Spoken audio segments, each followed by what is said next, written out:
G'day, my name's Chris. Welcome back to the Flat Tank Journey. Most of all, welcome back to my shed.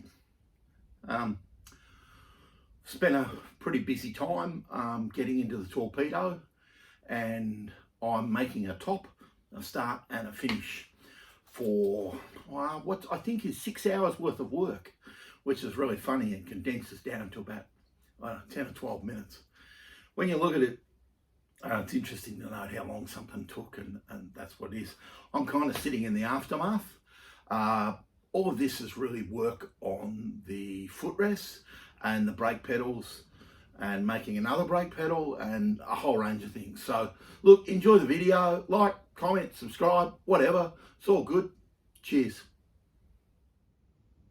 Okay, so here was the first issue I needed to solve. I really needed to get a belt. So I just use an industrial V belt, and that seems to work well for me. There's less stretch, there's less slip, there's less a whole lot of things. So the first thing to do was to identify whether it was an A section, a B section, a C or a D. Now that was relatively easy. I went to a mate's place who has a heap of belts and offered it up to the rim, the belt rim that is, and worked out that it's a C section. So well, I don't know whether everyone knows or not, but V belts ride on the top of the V of the pulley. They don't touch the bottom. That's the concept of them. If they touch the bottom, I think they slip. So they've got to sit on the top and be tight. So this is a C section belt, and then I needed to measure. So, you roughly measured that it was going to be about 90 inches. I went to a V-belt store, a local farm machinery store, and tried a 90 on it in the car park with it in the back of my ute. No, it didn't fit. Tried an 87 because that's what they had in stock. No, it was too small. Ordered an 88, and that's what fits. So it looks good. I'll pull you off the tripod, bring it in, and you can have a look. First job solved, I think. Okay. So here it is. There's the belt. Pity about the horrible orange writing. That's going to have a texture. But it's a C88. You can read from upside down, or I don't know what the 22 by 2240 is. Maybe that's metric. Not really sure. Maybe it's 22 mil by 2240. All good. So you can see it's sitting neatly on the top of the pulley, or the drive belt, the belt rim, getting all my words confused, and it runs nice and clean, and it's sitting just on top of the drive pulley, setting you up in the camera, and it's fitting nice and tight. I'm going to call that good, and I hope for the best. I put the belt on first so that I can ascertain where to build the footrest and brake pedal assembly. And you can see a bit of threaded rod there and a couple of pedals. I've already started that, but now I've got to build off the back here the supports that go with it. So until the belt was on, I couldn't line up underneath where the belt would be, so it all fell. So I'm going to get into that now. So the first job I need to do was put the belt on, so that looks good. That would enable me to put in footrest mounts. And the footrest mounts come off the back of the engine and the frame mount. I do a lot of cardboard aided design, also known as CAD. I don't do it very fancily. I don't do a whole lot of artistic merit. I make it fit and I make it look about right. That looks about right to me, and it lets the footrest clear and the pedals clear and everything else clear, I hope. So I'm going to make those up out of some 3/16 or a quarter and see if I can get them bolted up, and then see if I can get the footrests on. You can see that I have started. I've got threaded rod. It's just gal. I'll probably change it for stainless. And I've started bending up some pedals, because don't forget, twin brake pedal assembly on these things. Weird as. I'm not the cleanest worker in the world, but I kind of get into it. So there's my cardboard template, and then here's the two brackets bolted together. I marked them out. You might not be able to see it, but they're marked out. And then I've drilled the hole in one of them and checked it on the frame, and yes, they fit and clear, and that's all good. So I used the first one to drill the holes in the second one, and now I've bolted them together, and I'm gonna cut and grind and try and make it look semi-decent. So that's all I'm doing. I've hacked away at it with an angle grinder. It's agricultural as, but I'm going to try and turn it into something decent. Bring you back when I've had a crack at it. Well, there they are. They're coming along okay. It's a cardboard template. Here's one that's rough that I've just started grinding. And here's one that's a bit shinier. I'm knocking the rough edges off. They're not perfect by any stretch, but the holes do line up and they go right underneath the bike, and they'll be painted black, and I can kind of live with that. And look, for a first attempt and to get them right, I'm really happy. Revelation of the day though is ceramic flap discs.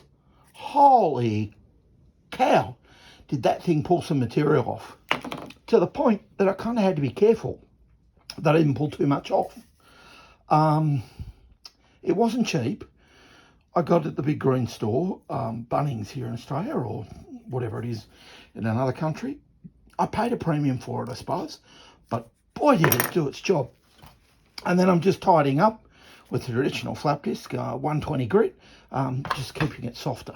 So I'm pretty happy with those, and I'll bring you along for the ride as we get a bit further in.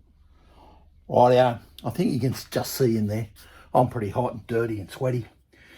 I've got those brackets in. I've sprung the frame a little bit and tucked them in behind the frame.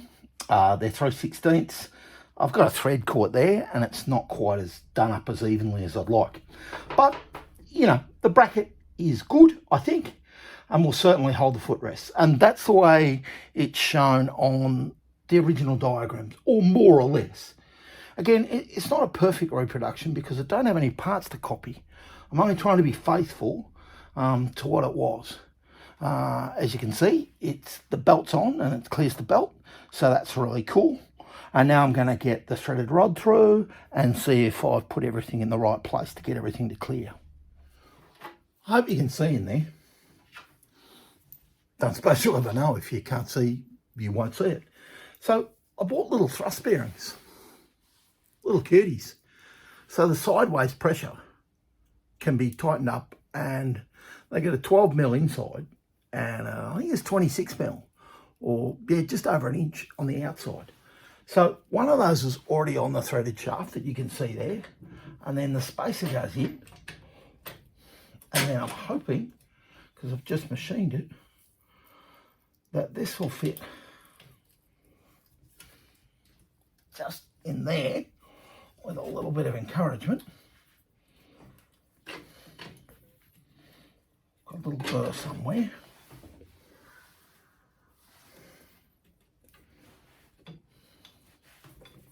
Trouble with doing this without testing it is that you're never sure whether it's going to fit. Come on, there it goes. And there it goes.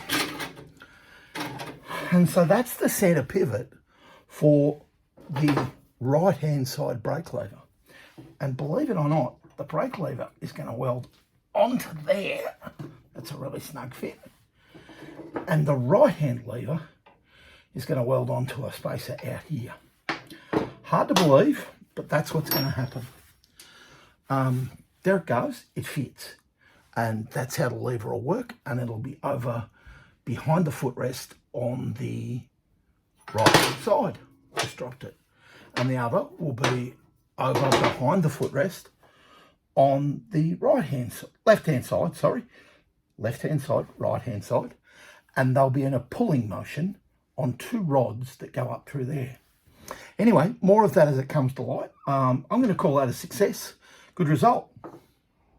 Still working in a bit of a mess down here, but I got a bit of the excitement factor going. I need to make some pedals to go on top of the brake pedals, if you like, or the pads for your feet to actuate on. So I've got a bit of 50 by 50 by 5 that I'm going to use, and I've just used a washer to mark over, give me some sort of marks on the corners, and I'm going to round those off, and then I'm going to think about whether I get brave and try and cut cross pattern into it. Leave me with it, we'll see how it goes. There's the top off the brake lever, the bit you put your feet on. 50 by 50 by 5, and I've rounded off the corners. But it's a bit plain. I'm going to try and cut a pattern in it, see how it goes. Bit of a freehand job. Well, there we go. There's the cuts done one way. Not bad, but, you know, not perfect. But maybe you're talking about 1922. Let's see what we can get away with. Well, that's a little bit hard to believe. They actually come up pretty well. I've knocked scale off them.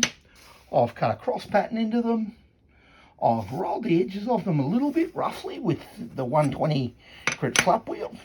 This one's got a tiny imperfection or a man slip with the grinder, but gee, a blind man would be pleased to see it.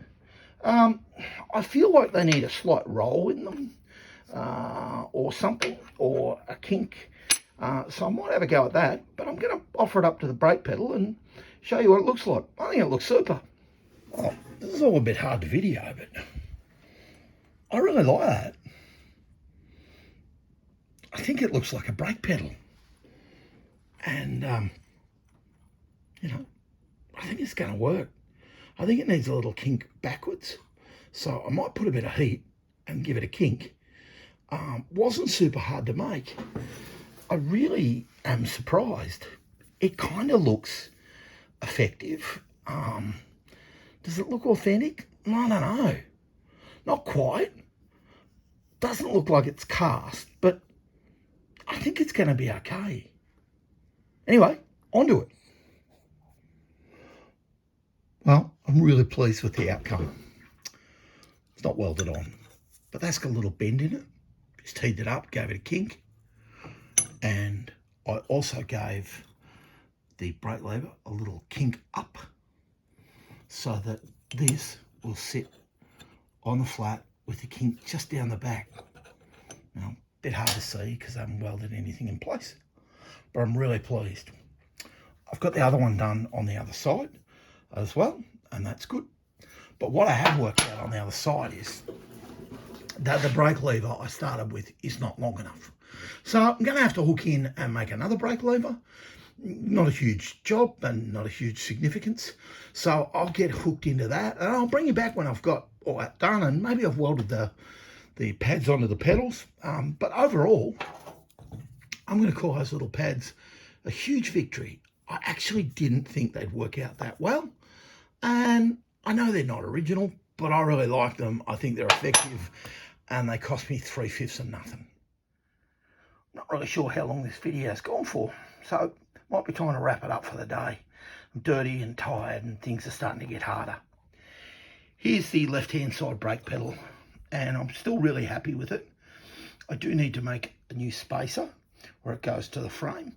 That's not a big deal. I'd arbitrarily decided it was 2 inches, when really I think it needs to be out 4, and the pedal needs to sit on something like that, and then you'll be able to get your heel to it off the back of the footrest, and that'd be really good.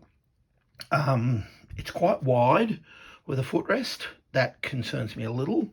I don't know how wide it should be, but that's like 8 inches from the center of the frame. I'm going to measure my Elliot and see what I think. I'll bring around this other side. You can walk with me, and we'll have a look at this other side. So I made a completely new pedal, and I'm really happy with that. It's 3 inches longer than the other one, and it comes right out to behind where the footrest will be. And I've got the other pad, footrest, whatever you want to call it. I'm not sure what to call it. If I bought it out 8 inches on this side, and here's my rule, 4 inches, a 4-inch spacer clears the, oops, bring you back, a 4-inch spacer clears the magneto cover, and then you'd have 4 inches of footrest, and then it'd be equidistant both sides. And for people who know me, know that that's important to me, that it's equidistant and it looks about right. So there you go, bit of progress. Well, that's kind of it for 5 or 6 hours worth of work. I'm going to push on and do some more and keep trying to share that with you too. I hope you've enjoyed the video. It's kind of a unique little bike. I've now seen photos of a couple of Warriors that exist in Australia, and I'm aware of maybe a couple more. So I don't know, maybe there's half a dozen, 8, 10 of these little bikes left hooking around. If you've got one, send us a message. Send us a photo of your Spark, your Warrior, your Austral, or your Torpedo. Send us a photo, tell us where you are and what sort of nick your bike's in. Other than that, thanks for joining me in the shed. Have a great weekend. Cheers.